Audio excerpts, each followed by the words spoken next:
नमस्कार. मी पुष्पलता जगताप आणि तुमचं माझ्या यूट्यूब चॅनलमध्ये खूप खूप स्वागत आहे. आजच्या व्हिडिओमध्ये आपण पाहणार आहोत, मुलं मोठी झाल्यावर आई वडिलांना काय एकटेपणा जाणवतो, ही 9 कटू सत्य. चला तर मग जाणून घेऊया. काय होतं ना मित्रांनो, एक आई आपल्या मुलाला लहानपणी हात धरून चालायला शिकवते. वडील त्याच्या भविष्यासाठी दिवस रात्र कष्ट करतात. मुलगा मोठा होतो, शिकतो, नोकरीला लागतो, लग्न करतो आणि एक दिवस आई वडिलांना जाणवते की ज्या मुलाभोवती आपलं संपूर्ण आयुष्य फिरत होतं, आता त्याचं एक स्वतःचं जग तयार झालेलं आहे. मुली चुकीची नसतात, मुलं कधीच चुकीचं नसतात आणि त्याचबरोबर आई वडील सुद्धा चुकीचे नसतात. पण काय आहे मित्रांनो, आयुष्य बदलतं, नाती बदलत नाही, मात्र नात्याची पद्धत मात्र बदलते. आज आपण जाणून घेणार आहोत की मुलं मोठी झाल्यानंतर आई वडिलांना जाणवणारे 9 कटू सत्य. हा व्हिडिओ प्रत्येक आई वडिलांनी एकदा नक्की ऐकावा आणि त्याचबरोबर प्रत्येक मुलानेही आपल्या आई वडिलांसाठी हा व्हिडिओ एकदा नक्की पाहावा. तर बघा, एक प्रश्न आहे आई वडिलांनो, ज्या मुलांसाठी तुम्ही रात्रभर जागलात, ज्यासाठी स्वतःच्या इच्छा, तुमच्या आकांक्षा तुम्ही बाजूला ठेवल्यात, नाही का? आणि ज्यांच्यासाठी आयुष्यभर कष्ट घेतलेत, तेच मूल मोठं झाल्यावर बदललं, तर हे ऐकायला खूप कठीण वाटतं, नाही का? पण प्रत्येक आईवडिलांच्या आयुष्यात काही अशी सत्य येतात जी कोणी त्यांना आधी सांगत नाही आणि लहानपणी मुलं तर आईवडिलांशिवाय एक क्षणही सुद्धा राहू शकत नाही. पण काळ बदलतो, मुलं मोठी होतात, त्यांचं जग बदलतं आणि त्यासोबतच आईवडिलांनाही काही गोष्टीची जाणीव व्हायला लागते. तर आईवडिलांना मुलं मोठी झाल्यानंतर जाणवतात यातील काही गोष्टी तुमच्या मनाला नक्कीच स्पर्श करतील. काही कदाचित डोळ्यात पाणीसुद्धा आणतील. आणि शेवटची तर प्रत्येक आईवडिलांनी आयुष्यात एकदा तरी ऐकलीच पाहिजे. म्हणून हा व्हिडिओ शेवटपर्यंत नक्की बघा बरं. तर बघूया आता नंबर 1. मुलांना आता आपली तितकी गरज राहिलेली नाही. बघा मित्रांनो, लहानपणी मुलं प्रत्येक छोट्या छोट्या गोष्टीसाठी आईवडिलांकडे धावत यायचे. भूक लागली तर आई हवी होती, भीती वाटली तर बाबा हवेत आणि काहीही झालं तरी पहिला विचार आई वडिलांचाच यायचा, हो की नाही? पण मुलं जसजसं मोठी होतात तसतसं हे चित्र पूर्णपणे बदलतं. आता त्यांना त्यांचे मित्र हवे असतात, त्यांचे स्वतःचे निर्णय हवे असतात, त्यांचे स्वतःचं जग हवं असतं आणि एक काळ असा येतो की जेव्हा मुलांना किंवा मुलींना कोणत्याही गोष्टीसाठी आधी आईवडिलांची आठवण येत नाही. ही गोष्ट स्वाभाविक आहे. हे वाटण्याचं एक नैसर्गिक पाऊलसुद्धा आहे, पण तरीही आईवडिलांच्या मनात हे खूप खोलवर लागतं. आपण ज्या मुलांसाठी आपलं सगळं आयुष्य दिलं, तेच मुलं आता आपल्याशिवाय सुद्धा आनंदी राहू शकतात. हे स्वीकारणं सोपं नसतं मित्रांनो. आणि म्हणूनच हे समजून घेणं खूप गरजेचं आहे की हीच ते निशाणी आहे की तुम्ही तुमच्या मुलाला आत्मनिर्भर बनवण्यात यशस्वी झाला आहात. मुलाला तुमची सतत गरज लागणे हे चांगलं लक्षण नाही आहे. त्याला स्वतःच्या पायावर उभं राहता येणं हेच तर खरं यश आहे. हे सत्य स्वीकारायला वेळ लागतो, पण एकदा स्वीकारलं की मनाला एक वेगळीच शांती मिळते. आता बघूया नंबर 2. मुलांचं स्वतःचं एक वेगळं जग तयार होतं, ज्यात आपण पूर्णपणे सामील नसतो. मित्रांनो, लहानपणी मुलांचं संपूर्ण जग म्हणजे घर, आई वडील आणि कुटुंब इतकंच असतं. पण जसजसे मुलं मोठे होतात, शाळेत जातात, कॉलेजला जातात, नोकरी लागते, तसं त्यांचं स्वतःचं एक वेगळं विश्व तयार होतं. त्यांचे मित्र, त्याचे सहकारी, त्याच्या आवडीनिवडी, त्याचे विचार हे सगळं आता आपल्यापासून वेगळं असतं. आणि बरेचदा मुलं त्यांच्या आयुष्यातील महत्त्वाच्या गोष्टी आईवडिलांना सांगत नाहीत. कारण त्यांना वाटतं की आईवडिलांना हे समजणार नाही किंवा त्यांना काळजी वाटेल, हे सुद्धा असेल. आईवडिलांसाठी ही गोष्ट खूप वेदनादायक असते. वाटतं की एकेकाळी ज्याला आपण सगळं काही सांगायचो, जो आपल्याला सगळं सांगायचा, तो आता आपल्यापासून किती दूर गेला. पण मित्रांनो, हे लक्षात ठेवा की हे अंतर म्हणजे प्रेम कमी झालं असं नाही. हे फक्त वाढण्याचा एक भाग आहे. प्रत्येक माणसाला स्वतःची एक खाजगी जागा हवी असतेच की नाही. स्वतःचे विचार हवे असतात. यात मुलांचं आईवडिलांवरचं प्रेम कमी होत नाही. फक्त त्यांचं स्वतःचं अस्तित्व वेगळं तयार होतंय. हे स्वीकारणं आणि त्या जागेचा आदर करणं हेच शहाणपणाचं आहे. आता बघूया नंबर 3. नंबर 3 आहे मुलांचे निर्णय आणि आपले विचार जुळतीलच असं नाही. आपण आपल्या अनुभवातून आपल्या काळातून जे शिकलो ते आपल्या मुलांना शिकवण्याचा प्रयत्न करतो. आपल्याला वाटतं की आपण जे सांगतोय ते त्याच्या भल्यासाठीच आहे. पण मुलं मोठी झाल्यावर त्यांचे स्वतःचे विचार, स्वतःचे निर्णय असतात, जे कधीकधी आपल्या विचाराशी पूर्णपणे विरुद्ध असतात. करिअर निवडण्यापासून ते जोडीदार निवडण्यापर्यंत, राहणीमानापासून तर ते विचारसरणीपर्यंत अनेक बाबतीत मतभेद होतात. आणि हे बघून आई वडिलांना वाटतं की आपण इतके शिकवलं तरी हे आपलं ऐकतच नाही, का नाही ऐकत. पण मित्रांनो, हे समजून घ्या की प्रत्येक पिढी वेगळ्या काळात वाढते आणि या काळाची आव्हाने वेगळी असतात. जे आपल्या काळात योग्य होती ते आजच्या काळात तसंच असेल असं नाही ना. मुलांना त्यांनी स्वतःचे निर्णय घेण्याचा अधिकार आहे आणि हे चुकलं तर त्यातून शिकण्याचा अधिकार सुद्धा आहे. चुकले तर चुकले, त्यातून ते शिकतीलच. आपलं काम फक्त मार्गदर्शन करणं, सक्ती करणं नाही. जेव्हा आई वडील हे समजून घेतात ना आणि मुलांच्या निर्णयाचा आदर करतात, तेव्हा नातं अधिक मजबूत होतं. जबरदस्तीने आपले विचार त्यांच्यावर लादण्याचा प्रयत्न केला तर मात्र अंतर वाढतं. आता बघूया नंबर 4. मुलं आता आपल्यापेक्षा आपल्या जोडीदाराला किंवा मित्राला जास्त वेळ देतात. हो, ही गोष्ट खूप असते ना, पण हे सत्य पचवायला खूप कठीण असतं.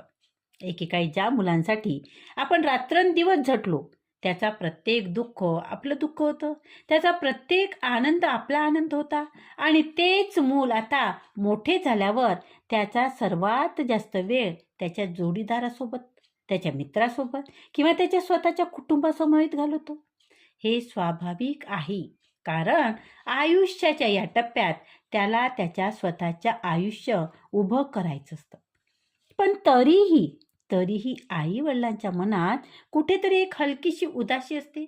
वाटतं की आमचा नंबर आता शेवटी आहे, नाही का? वाटतं ना आपल्याला की बाबा आता आपण शेवटच्या, पहिल्यांदा प्राधान्य आहे तर त्याच्या बायकोला, त्याच्या मुलाला किंवा त्याच्या मित्राला, आणि आपला नंबर हा शेवटी आहे असं आपल्याला वाटतं. विशेषतः लग्न झाल्यानंतर हे जास्त जाणवायला लागतं. मुलगा किंवा मुलगी आता त्यांच्या किंवा तिच्या जोडीदाराला प्राधान्य द्यायला लागतात आणि हे योग्यही आहे, हे बरोबरही आहे. कारण त्यांनी आता एक नवीन कुटुंब, एक नवीन जबाबदारी स्वीकारलेली असते. पण मित्रांनो, हे समजून घ्या की हे प्रेम कमी होणं नाही आहे, हे प्रेमाचं विस्तरण आहे. मुलांना स्वतःचं कुटुंब उभं करणं, स्वतःचं आयुष्य जगणं, हीच आईवडिलांच्या संगोपनाची खरी यशस्वीता आहे, नाही का? आता आपण बघूया नंबर 5. मुलं आता आपली काळजी घेण्याऐवजी आपल्याला सल्ले द्यायला लागली आहेत. हो ना? बरोबर ना? तुम्हालाही ही गोष्ट बोचते ना, नाही का? तर काय होतं मित्रांनो, एक काळ असा होता की जेव्हा आपण मुलांना प्रत्येक गोष्टीत सल्ला द्यायचो, त्याची काळजी घ्यायचो, त्याला मार्गदर्शन करायचो. पण मुलं मोठी झाली, शिकली, अनुभव घेतला की एक टप्पा असा येतो की जेव्हा हे चित्र उलटं होतं. आता मुलं आपल्याला सांगायला लागतात की हे असं करा, हे तसं करू नका, हे आरोग्यासाठी चांगलं नाही. आणि सुरुवातीला ऐकणं थोडं विचित्र वाटतं सुद्धा की आम्हीच यांना शिकवलं आणि आता हेच आम्हाला शिकवत आहे. पण मित्रांनो, हे जीवनाचं एक सुंदर चक्र आहे. हे दाखवतं की तुम्ही तुमच्या मुलांना इतकं चांगलं घडवलं की आता ते स्वतंत्रपणे विचार करू शकतात, योग्य निर्णय घेऊ शकतात आणि तुमची सुद्धा काळजी घेऊ शकतात. हे स्वीकारायला अहंकार आडवा येऊ देऊ नका मित्रांनो. जेव्हा मुलं तुम्हाला काळजीपोटी काही सांगतात ना, तेव्हा ती ऐका, समजून घ्या. हीच त्यांची तुमच्यावरची माया आहे. फक्त ती आता वेगळ्या रूपात व्यक्त होते. आता बघूया नंबर 6. घर आता पूर्वीसारखं गजबजलेलं राहत नाही. हो ना? बघा, एक शांतता जाणवते. जेव्हा मुलं लहान असतात तेव्हा घर त्यांच्या हसण्यानी, खेळण्यानी, भांडण्यानी भरलेलं असतं. घरात सतत सतत आवाज असतो, धावपळ असते, जिवंतपणा असतो. पण मुलं शिक्षणासाठी किंवा नोकरीसाठी जेव्हा बाहेर जातात, स्वतःचं घर थाटतात, तेव्हा तेच घर अचानक खूप शांत होतं. आणि ही शांतता सुरुवातीला विचित्र वाटते. सकाळी उठल्यावर कोणाला उठवायचं नसतं, शाळेसाठी डब्बा बनवायचा नसतो, अभ्यासाची आठवण करायची नसते आणि हे रिकामं पण आईवडिलांना खूप जाणवतं. विशेषतः मी इथे म्हणेल आईला. या स्थितीत ती एम्प्टीनेस सिंड्रोममध्ये जाते.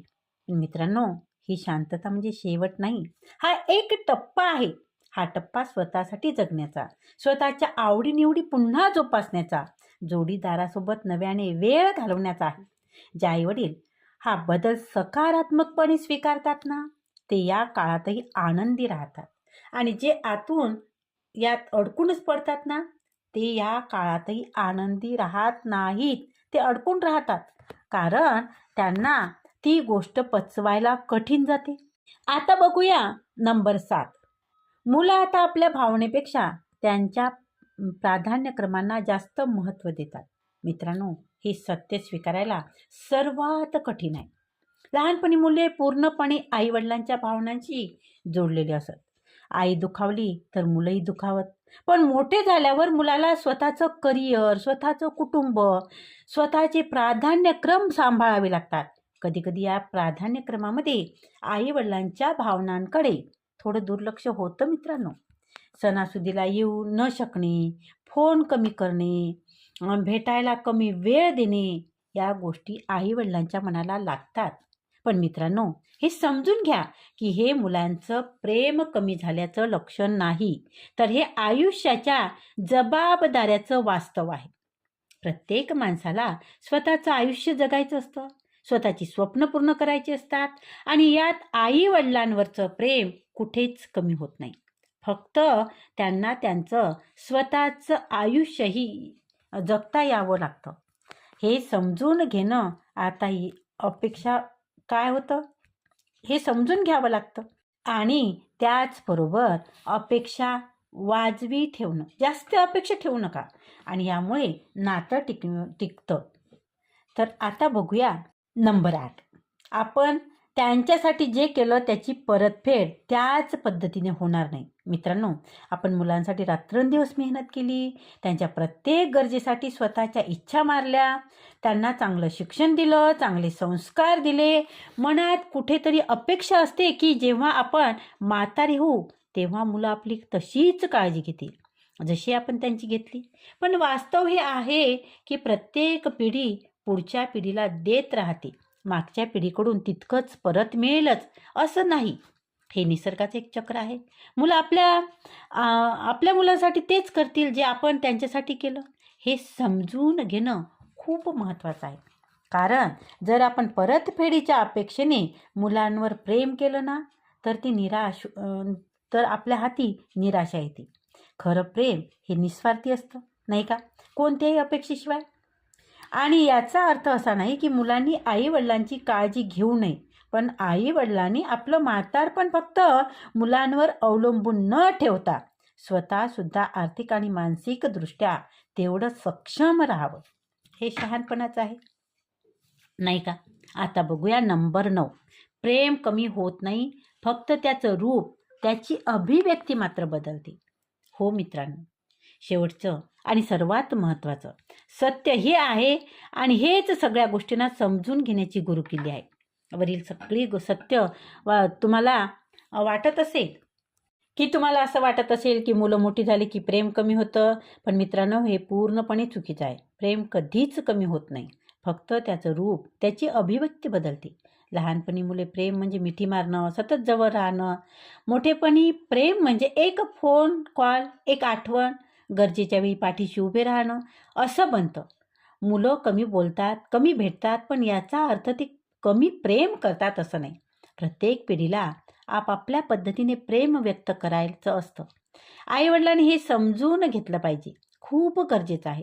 त्याचबरोबर अपेक्षा कमी ठेवल्या पाहिजे आणि नातं मोकळेपणाने स्वीकारलं तर हा संपूर्ण प्रवास खूप सुंदर होतो. बघा, काय आहे की मुलं कितीही मोठी झाली, कितीही दूर गेली, तरी मनाच्या एका कोपऱ्यात आई-वडिलांसाठीची जागा कधीच रिकामी होत नाही. आणि हेच या नात्याचं खरं सौंदर्य आहे. तर मित्रांनो, ही 9 सत्य कटू जरी वाटली तरी जीवनाचा एक नैसर्गिक भाग आहे. मुलं मोठी होणे, स्वतःचं आयुष्य उभं करणे, स्वतंत्र होणे हीच तर खरी यशस्वी पालकत्वाची निशाणी आहे, नाही का? आणि मला इथे एक पालकांना शेवटचा संदेश द्यायचा आहे. अ, बघा, जर तुमची मुलं तुमच्यापासून दूर असतील तर त्यांना दोष देऊ नका, पण स्वतःला विसरूही नका. त्यांना फोन करा, पण प्रत्येक वेळी तक्रार करू नका. त्यांची चौकशी करा, पण प्रत्येक निर्णयावर प्रश्न विचारू नका. त्यांना आशीर्वाद द्या आणि स्वतःच्या आयुष्यालाही आशीर्वाद द्या. कारण मुलांनी घर सोडलं म्हणून घर संपत नाही. मुलांनी दूर राहायला सुरुवात केली म्हणून आई-वडिलांचं आयुष्य थांबत नाही. उलट कदाचित तो तुमच्या आयुष्यातील एक नवीन अध्याय असतो. आता मुलांना मोठं करण्याची जबाबदारी संपली आपली आणि आता आपल्याला स्वतःला पुन्हा शोधण्याची संधी सुरू झाली आहे. आणि हो मुलांनो, तुमच्यासाठी सुद्धा तुम्ही कितीही मोठा झालात ना, कितीही मोठ्या पदावर पोचलात, कितीही दूर गेलात, तुमच्या आईवडिलांसाठी तुम्ही आजही तेच मुलं आहात, ज्यांची ते दारात उभे राहून वाट पाहायचे. आणि म्हणून वेळ मिळाला की एक फोन नक्की करा. फक्त एवढंच विचारा, आई तू जेवलीस का गं? बाबा तुमची तब्येत कशी आहे? कदाचित तुमच्यासाठी हे 2 प्रश्न किंवा 2 हे तुम्हाला साधे प्रश्न असतील तुमच्यासाठी, पण त्यांच्या चेहऱ्यावरचं हसू पुन्हा आणू शकतं. त्यांच्यासाठी तुम्ही अजूनही किती महत्त्वाचे आहात हे बघा. तुम्ही त्यांच्यासाठी खूप महत्त्वाचे आहात. तर धन्यवाद मित्रांनो. हा व्हिडिओ जर तुम्हाला मनापासून भावला असेल तर तो फक्त स्वतःपुरता ठेवू नका. तुमच्या आईवडिलांना पाठवा आणि तुमच्या मुलांनाही पाठवा. कदाचित हा छोटासा व्हिडिओ एखाद्या घरात पुन्हा एक फोन घडून आणेल, एखाद्या आईच्या डोळ्यातलं पाणी थांबवेल आणि एखाद्या वडिलांना पुन्हा एकदा जाणून देईल की माझं मूल मला विसरलेलं नाही आहे. तर धन्यवाद, खूप खूप धन्यवाद. व्हिडिओ आवडला असेल तर व्हिडिओला लाईक करा, व्हिडिओ शेअर करा, कमेंट मात्र जरूर करा. त्याचबरोबर तुम्ही जर चॅनलवर नवीन असाल तर चॅनलला सबस्क्राईब जरूर करा आणि व्हिडिओला हाईप द्यायला विसरू नका. आणि त्याचबरोबर बेल आयकॉनला क्लिक करा आणि मला एक मेसेज जरूर करा की तुम्हाला ह्यातली कोणती गोष्ट मनाला भावली किंवा तुमच्यासाठी कोणती गोष्ट महत्त्वाची वाटली. तर धन्यवाद, खूप खूप धन्यवाद. पुन्हा भेटूया अशाच व्हिडिओमध्ये. तोपर्यंत आनंदी राहा, मजेत राहा, निरोगी राहा. धन्यवाद.